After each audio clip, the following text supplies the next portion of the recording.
ਸ਼੍ਰੋਮਣੀ ਅਕਾਲੀ ਦਲ ਅੰਮ੍ਰਿਤਸਰ ਵੱਲੋਂ ਜਮਹੂਰੀਅਤ ਬਹਾਲੀ ਲਈ ਸਾਰਾਗੜ੍ਹੀ ਵਿਖੇ ਇਕੱਠ। ਪੰਥਕ ਜਥੇਬੰਦੀਆਂ ਨੇ ਗਿੱਦੜਬਾਹਾ ਹਲਕੇ ਤੋਂ ਦੀਪ ਸਿੱਧੂ ਦੇ ਭਰਾ ਮਨਦੀਪ ਸਿੰਘ ਨੂੰ ਐਲਾਨਿਆ ਉਮੀਦਵਾਰ। ਭਾਈ ਅੰਮ੍ਰਿਤਪਾਲ ਸਿੰਘ ਦੇ ਸਾਥੀ ਸਿੰਘ ਕੁਲਵੰਤ ਸਿੰਘ ਰਾਉਕੇ ਨੇ ਹਾਈ ਕੋਰਟ ਵਿੱਚ ਆਪਣੇ ਤੇ ਲੱਗੇ ਐਨਐਸਏ ਨੂੰ ਦਿੱਤੀ ਚੁਣੌਤੀ।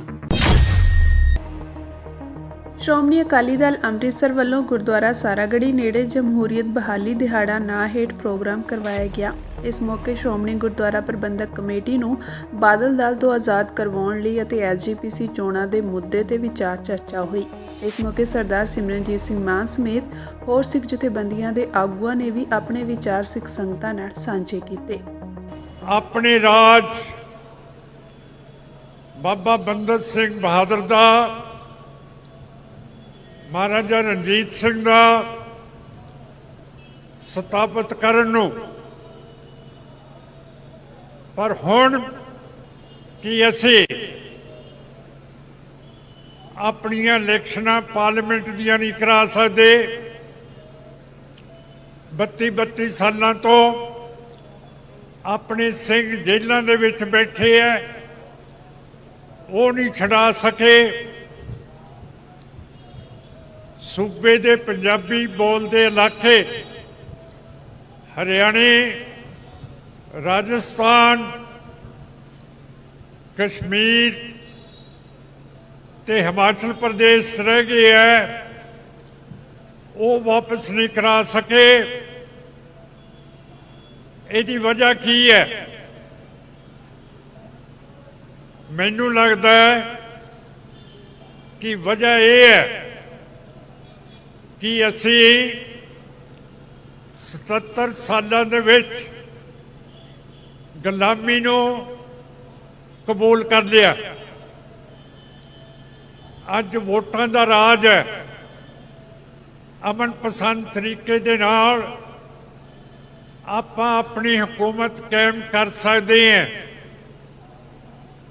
ਪਰ ਅਸੀਂ ਨਾ ਲੜਾਈ ਕਰਦੇ ਹਾਂ, ਨਾ ਵੋਟ ਪਾਉਂਦੇ ਹਾਂ, ਤੇ ਬਗੈਰ ਰਾਜ ਤੋਂ, ਬਗੈਰ ਇੱਜ਼ਤ ਤੋਂ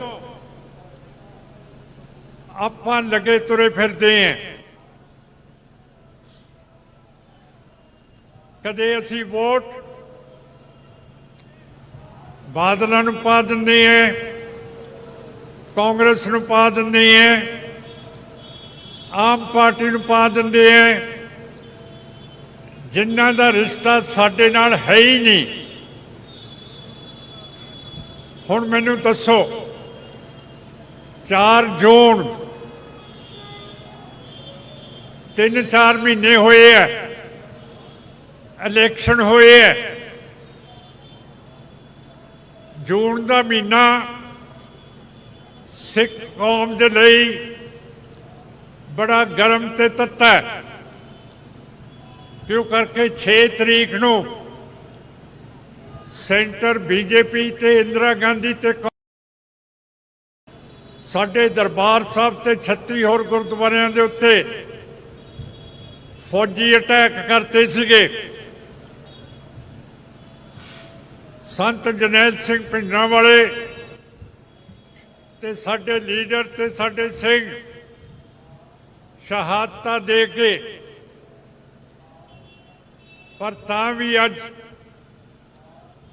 ਭੰਬਲ ਭੂਸੜਾ ਪਿਆ ਹੋਇਆ ਹੈ ਕਿ ਸੰਤ ਜਰਨੈਲ ਸਿੰਘ ਭਿੰਡਰਾਂਵਾਲੇ ਕਦੇ ਵੀ ਖਾਲਿਸਤਾਨ ਦੀ ਗੱਲ ਨਹੀਂ ਕਰਕੇ ਗਏ। ਇਹ ਮੈਂ ਨਹੀਂ ਕਹਿੰਦਾ, ਇਹ ਉਹ ਕਹਿੰਦੇ ਹੈ ਜਿਨ੍ਹਾਂ ਨੇ ਸੰਤ ਜਰਨੈਲ ਸਿੰਘ ਭਿੰਡਰਾਂਵਾਲਿਆਂ ਦੇ ਨਾਲ ਆਪਣੀਆਂ ਉਮਰਾਂ ਲਾਤੀਆਂ, ਉਹਨਾਂ ਨਾਲ ਰਹੇ ਹੈ। ਕੀ ਗੁਲਾਮ ਰਹਿ ਕੇ ਅਸੀਂ ਕੀ ਖੱਟਿਆ? ਗੁਲਾਮੀ ਦੇ ਵਿੱਚ ਕੋਈ ਖੱਟ ਸਕਦਾ ਹੈ? ਕੋਈ ਸਿਪਾਹੀ ਸਾਨੂੰ ਫੜ ਕੇ ਲੈ ਜਾਂਦਾ, ਕੋਈ ਦਿੱਲੀ ਦੀ ਏਜੰਸੀ ਸਾਡੇ ਉੱਤੇ ਛਾਪੇ ਮਾਰਦੀ ਹੈ, ਕੋਈ ਕੁਛ ਕਰਦਾ। ਇਹ ਕੋਈ ਇੱਜ਼ਤ ਹੈ? ਪੰਥਕ ਜਥੇਬੰਦੀਆਂ ਵੱਲੋਂ ਵੱਡਾ ਐਲਾਨ ਕੀਤਾ ਗਿਆ ਹੈ। ਗਿੱਦੜਬਾਹਾ ਹਲਕੇ ਤੋਂ ਜਿਮਨੀ ਚੋਣਾਂ ਲਈ ਸ਼ਹੀਦ ਸੰਦੀਪ ਸਿੰਘ ਉਰਫ ਦੀਪ ਸਿੱਧੂ ਦੇ ਭਰਾ ਮਨਦੀਪ ਸਿੰਘ ਨੂੰ ਉਮੀਦਵਾਰ ਐਲਾਨਿਆ ਗਿਆ ਹੈ। ਇਸ ਮੌਕੇ ਵਾਰਿਸ ਪੰਜਾਬ ਦੇ ਜਥੇਬੰਦੀ ਦੇ ਆਗੂ ਅਤੇ ਖਡੂਰ ਸਾਹਿਬ ਤੋਂ ਸੰਸਦ ਮੈਂਬਰ ਭਾਈ ਅੰਮ੍ਰਿਤਪਾਲ ਸਿੰਘ ਦੇ ਪਿਤਾ ਤਰਸੇਮ ਸਿੰਘ, ਸਰਬਜੀਤ ਸਿੰਘ ਖਾਲਸਾ ਅਤੇ ਦੀਪ ਸਿੱਧੂ ਦੇ ਭਰਾ ਮਨਦੀਪ ਸਿੰਘ ਨੇ ਹਲਕੇ ਦਾ ਦੌਰਾ ਕੀਤਾ ਤੇ ਲੋਕਾਂ ਦੀਆਂ ਮੁਸ਼ਕਲਾਂ ਸੁਣੀਆਂ। ਇਸ ਮੌਕੇ ਪੱਤਰਕਾਰਾਂ ਨਾਲ ਗੱਲਬਾਤ ਕਰਦਿਆਂ ਭਾਈ ਅੰਮ੍ਰਿਤਪਾਲ ਸਿੰਘ ਦੇ ਪਿਤਾ ਨੇ ਦੱਸਿਆ ਕਿ ਅਸੀਂ ਗਿੱਦੜਬਾਹਾ ਤੋਂ ਭਾਈ ਮਨਦੀਪ ਸਿੰਘ ਨੂੰ ਉਮੀਦਵਾਰ ਐਲਾਨਿਆ ਹੈ। ਸਾਨੂੰ ਆਸ ਹੈ ਕਿ ਇਹ ਪੰਥ ਪੰਜਾਬ ਦੇ ਹਿੱਤਾਂ ਲਈ ਕੰਮ ਕਰਨਗੇ ਅਤੇ ਲੋਕਾਂ ਨੂੰ ਸਿਆਸੀ ਲੀਡਰਾਂ ਵੱਲੋਂ ਦਿੱਤੇ ਜਾਂਦੇ ਤਸ਼ੱਦਦ ਤੋਂ ਰਾਹਤ ਦਿਵਾਉਣਗੇ। ਉਨ੍ਹਾਂ ਕਿਹਾ ਕਿ ਪੰਜਾਬ ਵਿੱਚ ਸਿਆਸੀ ਪਾਰਟੀਆਂ ਕੇਵਲ ਐਲਾਨ ਤੇ ਵਾਅਦੇ ਕਰਦੀਆਂ ਹਨ, ਪਰ ਸਿੱਖਾਂ ਨਾਲ ਹਮੇਸ਼ਾ ਧੱਕਾ ਕੀਤਾ ਜਾਂਦਾ ਹੈ। ਉਨ੍ਹਾਂ ਕਿਹਾ ਕਿ ਭਾਈ ਸਾਹਿਬ ਦੇ ਰਿਸ਼ਤੇਦਾਰਾਂ ਦੇ ਘਰਾਂ ਤੇ NIA ਵੱਲੋਂ ਰੇਡ ਮਾਰੀ ਗਈ, ਰਿਸ਼ਤੇਦਾਰਾਂ ਨੂੰ ਡਰਾਉਣ ਦੀ ਵੀ ਕੋਸ਼ਿਸ਼ ਕੀਤੀ ਜਾ ਰਹੀ ਹੈ। ਦੇਖੋ, ਅਸੀਂ ਅੱਜ ਬਾਈ ਸਰਬਜੀਤ ਸਿੰਘ ਜੀ ਖਾਲਸਾ ਤੇ ਬਾਪੂ ਤਰਸੇਮ ਸਿੰਘ ਜੀ ਨਾਲ ਹਲਕੇ ਦਾ ਜਿਵੇਂ ਕਹਿ ਲਈਏ ਵੀ ਧੰਨਵਾਦੀ ਦੌਰੇ 'ਚ ਆਏ ਹੋਏ ਆ। ਤੇ ਜਿਹੜਾ ਕੈਂਡੀਡੇਟ ਵਾਲੀ ਗੱਲ ਆ ਉਹ ਵੀ ਸਾਰਿਆਂ ਦਾ ਪੰਥਕ ਫੈਸਲਾ ਹੈਗਾ, ਜੋ ਵੀ ਹੋਊਗਾ ਸਾਡੇ ਸਿਰ ਮੱਥੇ ਹੈਗਾ। ਤੇ ਪਰ ਇਹਦੇ ਵਿੱਚ ਇੱਕ ਪਰਿਵਾਰਕ ਡਿਸੀਜਨ ਆ। ਪਰਿਵਾਰ ਤੁਸੀਂ ਜੋ ਸੋਚ ਰਹੇ ਹੋ ਉਹ ਨਹੀਂ। ਪਰਿਵਾਰ ਉਹ ਆ ਜੋ ਦੀਪ ਬਾਈ ਨੂੰ ਚਾਹੁਣ ਵਾਲੀ ਸੰਗਤ ਆ, ਜੋ ਬਾਈ ਦੇ ਫਿਊਨਰਲ ਤੇ ਲਾਸਟ ਰਾਈਟਸ ਤੇ ਉੱਥੇ ਪਹੁੰਚੇ ਜਾਂ ਬਾਈ ਦੇ ਭੋਗ ਤੇ ਆਪਣੇ ਫਤਿਹਗੜ੍ਹ ਸਾਹਿਬ ਆਏ ਸੀਗੇ, ਉਹ ਸਾਡਾ ਪਰਿਵਾਰ ਆ। ਜੋ ਵੀ ਫੈਸਲਾ ਹੋਊਗਾ ਸਾਡੇ ਸਿਰ ਮੱਥੇ ਹੈ। ਬਿਲਕੁਲ, ਇਹ ਤਾਂ ਹੈ ਹੀ ਹੈ ਜੀ। ਜਿਵੇਂ ਬਾਈ ਸਰਬਜੀਤ ਸਿੰਘ ਖਾਲਸਾ ਜੀ ਨੇ ਕਿਹਾ ਵੀ ਸਾਡੀ ਗੱਲ ਚੱਲ ਰਹੀ ਹੈਗੀ ਤੇ ਅਸੀਂ ਉਮੀਦ ਇਹੀ ਆ ਵੀ ਅਸੀਂ ਇੱਕ ਹੀ ਕੈਂਡੀਡੇਟ ਲੈ ਕੇ ਆਵਾਂਗੇ। ਦੇਖੋ, ਜਿਹੜੀ ਇਹ ਗੱਲ ਆ ਵੀ ਆਪਾਂ ਕਹਿ ਲਈਏ ਜਦੋਂ ਪੰਥ ਪੋਲੀਟੀਕਲ ਪਾਰਟੀਆਂ ਤੋਂ ਉੱਪਰ ਆ ਜਾਂਦਾ ਹੈਗਾ, ਜੇ ਤੁਸੀਂ ਪੰਥ ਦਾ ਮੁਕਾਬਲਾ ਦੂਜਿਆਂ ਨਾਲ ਕਰੋਗੇ ਤਾਂ ਪੰਥ ਹਮੇਸ਼ਾ ਉੱਪਰ ਹੀ ਰਹਿਣਾ ਹੈਗਾ।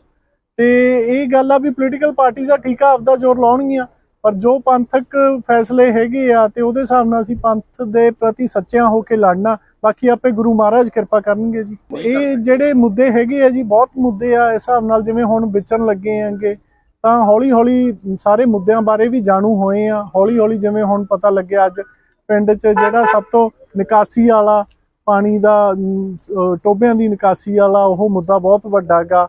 ਫਿਰ ਪਿੰਡ 'ਚ ਜੇ ਆਪਾਂ ਗੱਲ ਕਰ ਲਈਏ ਨਸ਼ਿਆਂ ਦੇ ਪ੍ਰਤੀ ਬਹੁਤ ਨੌਜਵਾਨੀ ਨੂੰ ਧੱਕਾ ਲੱਗ ਰਿਹਾ ਗਾ। ਉਹਦੇ ਕਾਰਜ ਜਿਵੇਂ ਪਹਿਲਾਂ ਭਾਈ ਅੰਮ੍ਰਿਤਪਾਲ ਸਿੰਘ ਖਾਲਸਾ ਜੀ ਨੇ ਇੱਕ ਮੁਹਿੰਮ ਵਹੀਰ ਚਲਾ ਕੇ ਇਸ ਚੀਜ਼ ਨੂੰ ਠੱਲ ਪਾਉਣ ਦੀ ਕੋਸ਼ਿਸ਼ ਕੀਤੀ ਸੀ। ਕੋਸ਼ਿਸ਼ ਇਹੀ ਹੈ ਵੀ ਉਹ ਸਾਰੀਆਂ ਚੀਜ਼ਾਂ ਅੱਗੇ ਲੈ ਕੇ ਜਾਈਏ। ਇਹ ਜੀ ਅਸੀਂ ਸਾਰੇ ਪੰਜਾਬ 'ਚ ਹੀ ਤਕਰੀਬਨ ਘੁੰਮ ਰਹੇ ਸੀ, ਸੰਗਤਾਂ ਦੀ ਰਾਏ ਲੈ ਰਹੇ ਸੀਗੇ ਕਿ ਜੋ ਇੱਕ ਤੇ ਅਸੀਂ ਇੱਥੋਂ ਸਰਬਜੀਤ ਨੂੰ ਲੋਕਾਂ ਨੇ ਬਹੁਤ ਵੱਡੇ ਮਾਰਜਨ ਨਾਲ ਜਿਤਾਇਆ ਤੇ ਅਸੀਂ ਇੱਕ ਮਾਲਵੇ ਦਾ ਵੀ ਦੌਰਾ ਕਰ ਰਹੇ ਹਾਂ ਕਿ ਅਸੀਂ ਸੋਚ ਰਹੇ ਹਾਂ ਕਿ ਇੱਕ ਤੇ ਲੋਕਾਂ ਨੂੰ ਮਿਲਿਆ ਜਾਵੇ, ਉਹ ਲੋਕਾਂ ਦਾ ਧੰਨਵਾਦ ਕੀਤਾ ਜਾਵੇ ਕਿ ਜਿਨ੍ਹਾਂ ਨੇ ਇਹਨਾਂ ਦੇ ਜਿਹੜੇ ਸਾਡੇ ਯੋਧਿਆਂ ਦੀ ਕੁਰਬਾਨੀ ਦਾ ਮੁੱਲ ਪਾਇਆ ਤੇ ਕਿਸੇ ਲੋਭ ਲਾਲਚ ਤੋਂ ਉੱਪਰ ਉੱਠ ਕੇ ਡਰ ਭੈ ਤੋਂ ਮੁਕਤ ਹੋ ਕੇ ਇਹਨਾਂ ਨੇ ਜਿਹੜੇ ਲੋਕਾਂ ਨੇ ਇੰਨਾ ਵੱਡਾ ਸਹਿਯੋਗ ਦਿੱਤਾ, ਉਹਨਾਂ ਦਾ ਧੰਨਵਾਦ ਕਰਨਾ ਬਣਦਾ ਸਾਡਾ ਸਾਰਿਆਂ ਦਾ। ਤੇ ਸਾਡੀ ਸਾਰਿਆਂ ਦੀ ਟੀਮ ਇੱਕ ਆ, ਇਸ ਕਰਕੇ ਅਸੀਂ ਸਾਰੇ ਜਣੇ ਲੋਕਾਂ ਦਾ ਧੰਨਵਾਦ ਕਰਨ ਵਾਸਤੇ ਆਏ ਹਾਂ ਜੀ। ਇੱਕ ਮਨਦੀਪ ਜੀ ਨੂੰ ਇੱਥੋਂ ਕੈਂਡੀਡੇਟ ਐਲਾਨਿਆ ਗਿਆ? ਹਾਂਜੀ, ਮਨਦੀਪ ਜੀ ਮੇਰੇ ਖਿਆਲ ਹੈ ਕਿ ਕਾਫੀ ਹੱਦ ਤੱਕ ਬਹੁਤ ਸੁਲਝੇ ਹੋਏ ਆ। ਇੱਕ ਦੀਪ ਸਿੱਧੂ ਦੇ ਭਰਾ ਜਿੱਦਾਂ ਇਹਨਾਂ ਨੇ ਕਿਹਾ ਹੋਣ ਦਾ ਉਹਨਾਂ ਨੂੰ ਮਾਣ ਵੀ ਪ੍ਰਾਪਤ ਆ ਕਿ ਜਿਨ੍ਹਾਂ ਨੇ ਸਾਡੀ ਨੌਜਵਾਨੀ ਨੂੰ ਇੱਕ ਸਾਡੇ ਜਿਹੜੇ ਪੰਜਾਬ ਦੀਆਂ ਜਾਂ ਸਾਡੇ ਸਿੱਖਾਂ ਦੇ ਜਿਹੜੇ ਮਸਲੇ ਸੀਗੇ ਉਹਨਾਂ ਨੂੰ ਉਹਨਾਂ ਨੇ ਬਹੁਤ ਗਹਿਰਾਈ ਤੱਕ ਸਮਝਿਆ ਕਿ ਸਟੇਟਸ ਦਾ ਕਿੱਦਾਂ ਸਾਡੇ ਨਾਲ ਵਿਹਾਰ ਕਰਦੀ ਆ। ਉਹਨਾਂ ਨੂੰ ਪਹਿਲੀ ਵਾਰ ਉਹਨਾਂ ਨੇ ਲੋਕਾਂ ਦੇ ਸਾਹਮਣੇ ਰੱਖਿਆ ਤੇ ਲੋਕਾਂ ਨੇ ਉਹਨਾਂ ਦੀ ਸੋਚ ਤੇ ਫੁੱਲ ਚੜਾਉਂਦਿਆਂ ਹੋਇਆਂ ਇਹ ਅੰਮ੍ਰਿਤਪਾਲ ਜੋ ਉਹਨਾਂ ਦੀ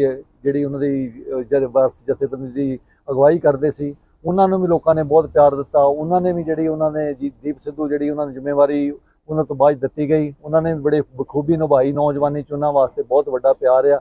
ਉਹਨਾਂ ਨੇ ਖਡੂਰ ਸਾਹਿਬ ਹਲਕੇ ਤੋਂ ਵੀ ਜਿਹੜੇ ਇੱਕ ਬਹੁਤ ਵੱਡੀ ਲੀਡ ਨਾਲ ਪੂਰੇ ਪੰਜਾਬ 'ਚੋਂ ਜਿਤਾ ਕੇ ਸਿੱਧ ਕਰ ਦਿੱਤਾ ਕਿ ਨੌਜਵਾਨੀ ਦੀਪ ਸਿੱਧੂ ਦੀ ਸੋਚ ਤੇ ਪਹਿਰਾ ਦੇ ਰਹੀ ਹੈ। ਇਹ ਤਾਂ ਦੇਖੋ ਜੀ, ਸਰਕਾਰ ਦੀ ਪੂਰਾ ਧੱਕੇਸ਼ਾਹੀ ਆ, ਜ਼ੁਲਮ ਸਿਤਮ ਜਿਹੜਾ ਕਿ ਉਹ ਸਾਡੇ ਸਿੱਖਾਂ ਦੇ ਜੋ ਵੀ ਹੱਕ ਸੱਚ ਦੀ ਗੱਲ ਕਰਨ ਵਾਲਾ ਉਹਨਾਂ ਨਾਲ ਕਰਦੇ ਆਏ ਤੇ ਕਰੀ ਜਾ ਰਹੇ ਆ।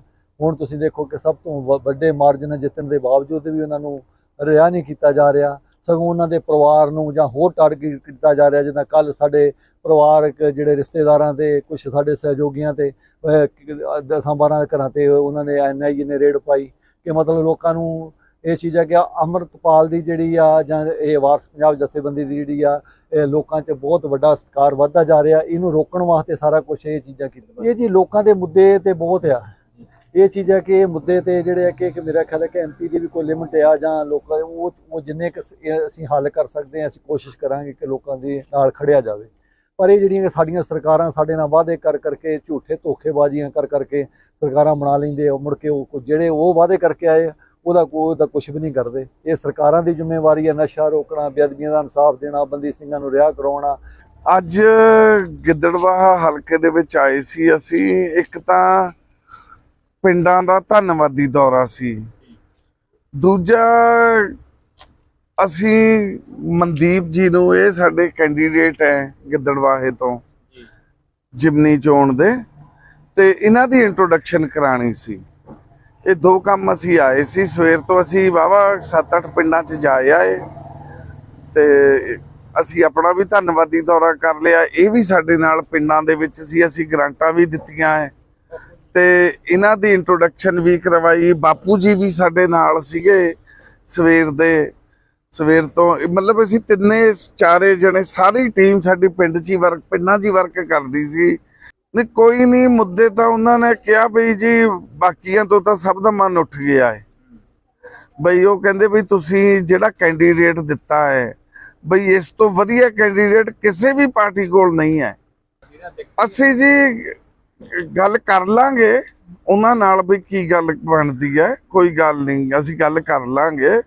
ਹਲੇ ਗੱਲਬਾਤ ਨਹੀਂ ਅਸੀਂ ਬੰਦ ਕੀਤੀ, ਪਰ ਅਸੀਂ ਆਪਣਾ ਨਾਲ ਦੀ ਨਾਲ ਕੈਂਡੀਡੇਟ ਵੀ ਆਪਣਾ ਅਸੀਂ ਉਹ ਪਲਾਂਟ ਕਰਤਾ ਹੈ। ਬਿਲਕੁਲ ਜੀ, ਅਸੀਂ ਪਿੰਡਾਂ 'ਚ ਗਏ ਹਾਂ, ਇਕੱਠ ਤਾਂ ਵੱਧ ਹੋ ਗਿਆ ਪਹਿਲਾਂ ਨਾਲੋਂ, ਕਿਉਂਕਿ ਗੱਲ ਇਹ ਹੈ ਜੀ ਮੈਂ ਅਪਰੋਕਸੀਮੇਟਲੀ ਅੱਧੇ ਤੋਂ ਵੱਧ ਹਲਕਾ ਕੱਢਤਾ ਤੇ ਗ੍ਰਾਂਟਾਂ ਵੀ ਦੇਈ ਜਾਂਦਾ ਹੈ। ਜਿਹੜੇ ਪਿੰਡ ਜਾਂਦਾ ਹੈ ਗ੍ਰਾਂਟ ਵੀ, ਧੰਨਵਾਦ ਵੀ। ਗਿੱਦੜਬਾਹੇ ਹਲਕੇ ਵਿੱਚ ਵੀ ਗਿੱਦੜਬਾਹੇ ਦੇ 15 ਕੁ ਪਿੰਡ ਰਹਿ ਗਏ ਹੋਣੇ ਆ ਮੈਨੂੰ ਲੱਗਦਾ, ਬਾਕੀ ਮੈਂ ਸਾਰੇ ਪਿੰਡ ਕੱਢਤੇ। 7-8 ਪਿੰਡ ਕੱਲ ਨੂੰ ਕੱਢ ਦੂੰਗਾ, ਫਿਰ 2 ਕੁ ਦਿਨਾਂ ਬਾਅਦ ਇੱਕ ਦਿਨ ਹੋਰ ਰੱਖ ਕੇ 7-8 ਹੋਰ ਕੱਢ ਦੂੰਗਾ। ਮੈਂ ਟੋਟਲ ਏਰੀਆ ਗਿੱਦੜਬਾਹੇ ਦੇ A to Z ਸਾਰੇ ਪਿੰਡ ਕੱਢ ਦੇਣੇ ਆ। ਮੁਕਾਬਲਾ ਕੀ ਜਿੱਤੂਗਾ, ਮੁਕਾਬਲੇ ਵਾਲੀ ਕਿਹੜੀ ਗੱਲ ਹੈ। ਦੀਪ ਸਿੱਧੂ ਦਾ ਬ੍ਰਦਰ ਹੈ, ਕੌਮ ਨੂੰ ਜਗਾਉਣ ਵਾਲਾ, ਜਿਹੜਾ ਜਿਹਨੇ ਜਾਗ ਲਾਇਆ ਕੌਮ ਨੂੰ ਜਗਾਇਆ ਹੈ ਦੀਪ ਸਿੱਧੂ ਨੇ, ਉਹਨਾਂ ਦਾ ਬ੍ਰਦਰ ਹੈ। ਇਹ ਜਿੱਤਣਗੇ ਜੀ। ਇਹ ਖਡੂਰ ਸਾਹਿਬ ਤੋਂ ਸੰਸਦ ਮੈਂਬਰ ਭਾਈ ਅੰਮ੍ਰਿਤਪਾਲ ਸਿੰਘ ਦੇ ਸਾਥੀ ਕੁਲਵੰਤ ਸਿੰਘ ਰਾਉਕੇ ਨੇ ਪੰਜਾਬ ਅਤੇ ਹਰਿਆਣਾ ਹਾਈ ਕੋਰਟ ਵਿੱਚ ਪਟੀਸ਼ਨ ਦਾਇਰ ਕੀਤੀ ਹੈ। ਉਹਨਾਂ ਨੇ ਦੂਜੀ ਵਾਰ ਆਪਣੇ ਤੇ ਲਗਾਏ ਗਏ ਰਾਸ਼ਟਰੀ ਸੁਰੱਖਿਆ ਕਾਨੂੰਨ ਨੂੰ ਵੀ ਚੁਣੌਤੀ ਦਿੱਤੀ ਹੈ। ਉਹਨਾਂ ਨੇ ਆਪਣੇ ਤੇ ਲਗਾਏ ਗਏ NSA ਨੂੰ ਗਲਤ ਕਰਾਰ ਦਿੱਤਾ ਹੈ। ਇਸ ਤੋਂ ਬਾਅਦ ਮਾਮਲੇ ਦੀ ਸੁਣਵਾਈ ਕਰਦਿਆਂ ਅਦਾਲਤ ਨੇ ਡਿਬਰੂਗੜ੍ਹ ਜੇਲ੍ਹ ਦੇ ਸੁਪਰਡੈਂਟ, ਕੇਂਦਰ ਸਰਕਾਰ ਅਤੇ ਪੰਜਾਬ ਸਰਕਾਰ ਨੂੰ ਨੋਟਿਸ ਜਾਰੀ ਕੀਤਾ ਹੈ। ਉਹਨਾਂ ਨੂੰ ਅਗਲੀ ਸੁਣਵਾਈ ਤੇ ਆਪਣਾ ਜਵਾਬ ਦਾਇਰ ਕਰਨਾ ਹੋਵੇਗਾ। ਇਸ ਤੋਂ ਪਹਿਲਾਂ ਦਲਜੀਤ ਸਿੰਘ ਕਲਸੀ ਸਮੇਤ ਕੁਝ ਲੋਕਾਂ ਨੇ ਉਹਨਾਂ ਨੂੰ ਚੁਣੌਤੀ ਦਿੱਤੀ ਸੀ। ਸਿੰਘ ਰਾਉਕੇ ਹੈ, ਉਹਨਾਂ ਦੀ ਜਿਹੜੀ ਸਿਵਲ ਰਿਟ ਪਟੀਸ਼ਨ ਹੈ ਜੋ ਕਿ NSA ਨੂੰ ਖਾਰਜ ਕਰਾਉਣ ਬਾਬਤ ਹੈ, ਉਸ 'ਤੇ ਅੱਜ ਸੁਣਵਾਈ ਹੋਈ ਸੀ। ਅਸੀਂ ਪੱਖ ਪੇਸ਼ ਕੀਤਾ ਸੀ ਵੀ ਇਹ ਜੋ NSA ਲਾਈ ਹੈ ਇਹ ਇੱਕ ਇਲੀਗਲ ਤਰੀਕੇ ਨਾਲ ਲਾਈ ਹੈ, ਵੀ ਕਿਸੇ ਵੀ ਹਾਲਤ ਦੇ ਵਿੱਚ ਜਦੋਂ ਇੱਕ NSA ਖਤਮ ਹੋ ਜਾਂਦੀ ਹੈ ਤਾਂ ਦੂਸਰੀ NSA 3 ਮਹੀਨਿਆਂ ਤੋਂ ਵੱਧ ਸਮੇਂ ਲਈ ਨਹੀਂ ਸੀ ਲੱਗ ਸਕਦੀ। ਵੈਸੇ ਤਾਂ ਮੁੱਢ ਤੋਂ ਹੀ ਨਹੀਂ ਸੀ ਲੱਗ ਸਕਦੀ। ਜੋ ਸੈਕਸ਼ਨ 3 ਸਬਸੈਕਸ਼ਨ 3 ਹੈ ਆਫ NSA ਐਕਟ, ਤਾਂ ਉਸ ਦੇ ਆਧਾਰ ਦੇ ਉੱਪਰ ਜੋ ਜੱਜ ਸਾਹਿਬ ਨੇ ਹੈ ਸਰਕਾਰ ਨੂੰ, ਸੈਂਟਰ ਸਰਕਾਰ ਨੂੰ ਅਤੇ ਪੰਜਾਬ ਸਰਕਾਰ ਨੂੰ ਜੋ ਜਵਾਬ ਦਾਇਰ ਕਰਨ ਦੇ ਲਈ ਜੋ ਆਰਡਰ ਕੀਤਾ ਹੈ। ਤੇ ਇੱਥੇ ਇਹ ਵੀ ਦੱਸਣਯੋਗ ਹੈ ਵੀ ਜੋ ਭਾਈ ਕੁਲਵੰਤ ਸਿੰਘ ਰਾਉਕੇ ਹੈ, ਜੋ ਪੰਜਾਬ 'ਚ ਹੋਣ ਵਾਲੀਆਂ ਜਿਮਨੀ ਚੋਣਾਂ ਨੇ, ਉਹ ਬਰਨਾਲੇ ਤੋਂ ਇੱਕ ਉਮੀਦਵਾਰ ਵੀ ਆਪਦੀ ਉਹ ਅੱਗੇ ਪੇਸ਼ ਕਰਨਗੇ ਤੇ ਉੱਥੋਂ ਉਹ ਚੋਣ ਵੀ ਲੜਨਗੇ ਜੀ। ਹੁਣ ਹਾਈ ਕੋਰਟ ਨੇ ਅੱਜ ਨੋਟਿਸ ਕਰਤਾ ਹੈ ਉਹਨਾਂ ਦਾ।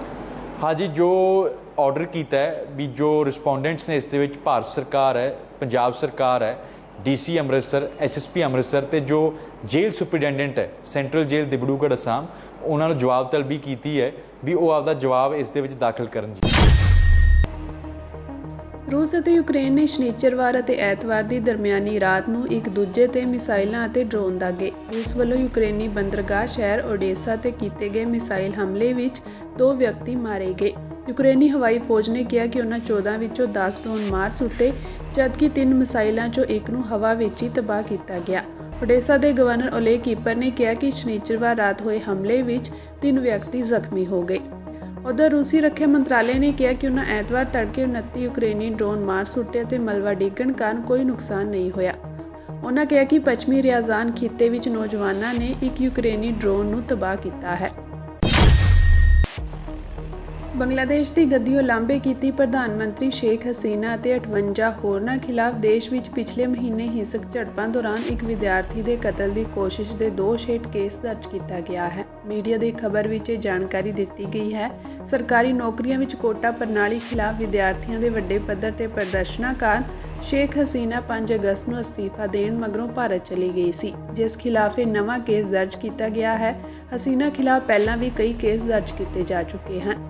ਮਿਲੀ ਜਾਣਕਾਰੀ ਮੁਤਾਬਕ ਫਹੀਮ ਫੈਜ਼ਲ ਵੱਲੋਂ ਇਹ ਕੇਸ ਸ਼ੁੱਕਰਵਾਰ ਨੂੰ ਦਰਜ ਕਰਵਾਇਆ ਗਿਆ, ਜਿਸ ਵਿੱਚ ਉਸਨੇ ਦਾਅਵਾ ਕੀਤਾ ਕਿ ਹਸੀਨਾ ਦੀ ਅਗਵਾਈ ਵਾਲੀ ਅਵਾਮੀ ਲੀਗ ਸਰਕਾਰ ਡਿੱਗਣ ਤੋਂ ਇੱਕ ਦਿਨ ਪਹਿਲਾਂ 4 ਅਗਸਤ ਨੂੰ ਦਿਨਾਜਪੁਰ ਵਿੱਚ ਸਰਕਾਰ ਵਿਰੋਧੀ ਪ੍ਰਦਰਸ਼ਨ ਦੌਰਾਨ ਗੋਲੀ ਲੱਗਣ ਕਾਰਨ ਉਹ ਜ਼ਖਮੀ ਹੋ ਗਿਆ।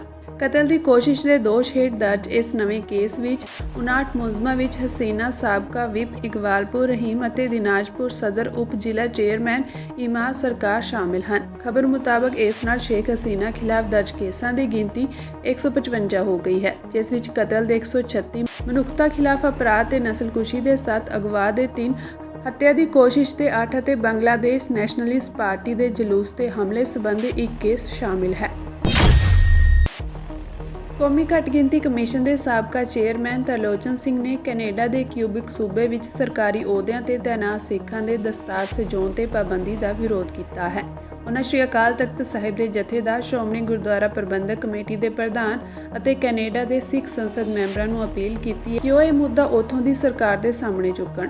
ਉਨ੍ਹਾਂ ਕਿਹਾ ਕਿ ਸਿੱਖਾਂ ਨੂੰ ਕਿਊਬਿਕ ਦੇ ਮੁੱਖ ਮੰਤਰੀ ਨਾਲ ਮਿਲ ਕੇ ਕਾਨੂੰਨ ਵਿੱਚ ਸੋਧ ਦੀ ਅਪੀਲ ਕਰਨੀ ਚਾਹੀਦੀ ਹੈ ਅਤੇ ਜੇਕਰ ਲੋੜ ਹੋਵੇ ਤਾਂ ਉਹ ਕੈਥੋਲਿਕ ਚਰਚ ਦੀ ਵੀ ਸਹਾਇਤਾ ਲੈ ਸਕਦੇ ਹਨ। ਸਾਬਕਾ ਸੰਸਦ ਮੈਂਬਰ ਨੇ ਬਰਤਾਨੀਆ ਦੇ ਆਪਣੇ ਸਾਥੀਆਂ ਤੋਂ ਸਬਕ ਲੈਣ ਲਈ ਕਿਹਾ, ਜਿਨ੍ਹਾਂ ਸਿੱਖ ਕਾਰਾਂ ਦੀ ਰਾਖੀ ਲਈ ਕਾਨੂੰਨ ਵਿੱਚ ਸੋਧ ਕਰਵਾਈ ਸੀ।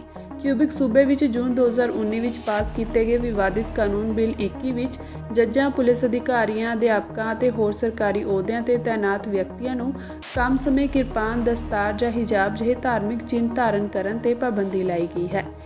ਇਸ ਸਾਲ ਫਰਵਰੀ ਵਿੱਚ ਕਿਊਬਿਕ ਕੋਰਟ ਆਫ ਅਪੀਲ ਨੇ ਵਿਵਾਦਿਤ ਕਾਨੂੰਨ ਬਹਾਲ ਰੱਖਣ ਦੇ ਹੁਕਮ ਸੁਣਾਏ ਸਨ। ਤਰਲੋਚਨ ਸਿੰਘ ਨੇ ਕਿਹਾ ਕਿ ਕਿਊਬਿਕ ਵਿੱਚ ਫਰਾਂਸ ਨਾਲੋਂ ਵੀ ਵੱਧ ਗੰਭੀਰ ਕਾਨੂੰਨ ਹੈ, ਕਿਉਂਕਿ ਉੱਥੇ ਸਿਰਫ ਸਰਕਾਰੀ ਸਕੂਲਾਂ ਵਿੱਚ ਸਿੱਖ ਵਿਦਿਆਰਥੀਆਂ ਦੇ ਦਸਤਾਰ ਸਜਾਉਣ ਤੇ ਪਾਬੰਦੀ ਹੈ। ਉਨ੍ਹਾਂ ਇਸ ਗੱਲ ਤੇ ਹੈਰਾਨੀ ਜਤਾਈ ਕਿ ਕੈਨੇਡਾ ਦੀ ਸੰਸਦ ਵਿੱਚ ਸਿੱਖ ਮੈਂਬਰਾਂ ਨੇ ਹਾਲੇ ਤੱਕ ਇਹ ਮੁੱਦਾ ਕਿਉਂ ਨਹੀਂ ਚੁੱਕਿਆ ਹੈ।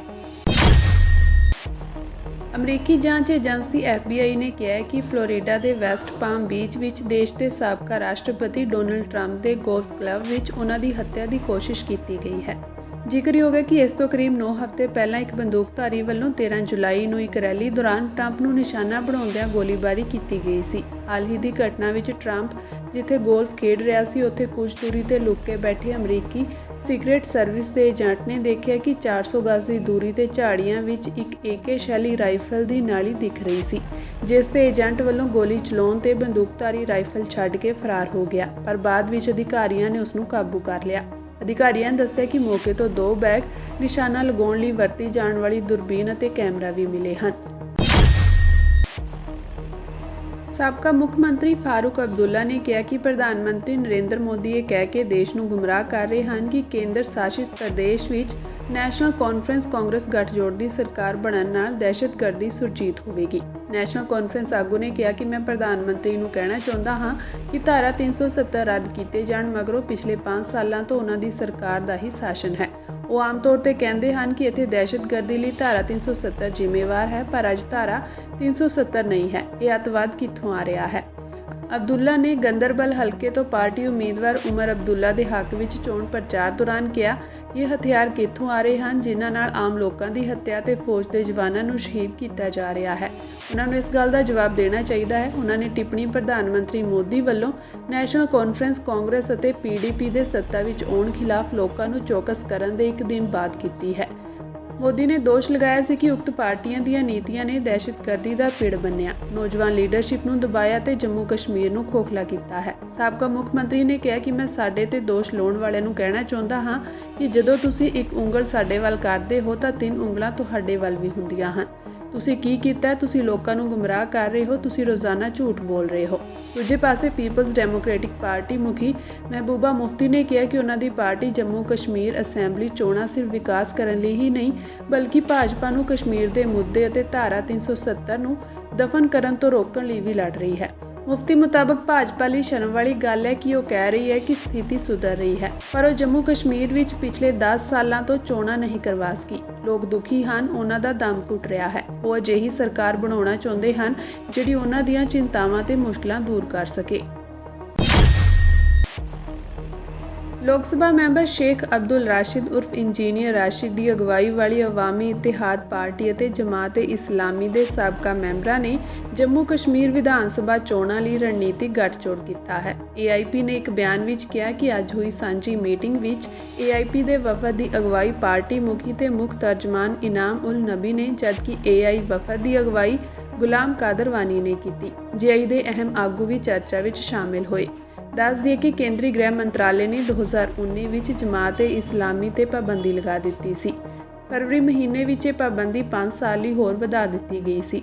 ਜਮਾਤ ਦੇ ਕਈ ਪ੍ਰਭਾਵਸ਼ਾਲੀ ਆਗੂ ਅਸੈਂਬਲੀ ਚੋਣਾਂ ਆਜ਼ਾਦ ਉਮੀਦਵਾਰ ਵਜੋਂ ਲੜ ਰਹੇ ਹਨ। ਏਆਈਪੀ ਦੇ ਤਰਜਮਾਨ ਨੇ ਕਿਹਾ ਕਿ ਦੋਵੇਂ ਧਿਰਾਂ ਇਸ ਖੇਤਰ ਦੇ ਲੋਕਾਂ ਲਈ ਹਿੱਤਾਂ ਲਈ ਰਲ ਕੇ ਕੰਮ ਕਰਨ ਵਾਸਤੇ ਸਹਿਮਤ ਹੋਈਆਂ ਹਨ। ਸਮਝੌਤੇ ਤਹਿਤ ਏਆਈਪੀ ਕੁਲਗਾਮ ਤੇ ਪੁਲਵਾਮਾ ਵਿੱਚ ਜੇਆਈ ਉਮੀਦਵਾਰਾਂ ਦੀ ਹਿਮਾਇਤ ਕਰੇਗੀ, ਜਦਕਿ ਜੇਆਈ ਕਸ਼ਮੀਰ 'ਚ ਏਆਈਪੀ ਉਮੀਦਵਾਰਾਂ ਦਾ ਸਮਰਥਨ ਕਰੇਗੀ।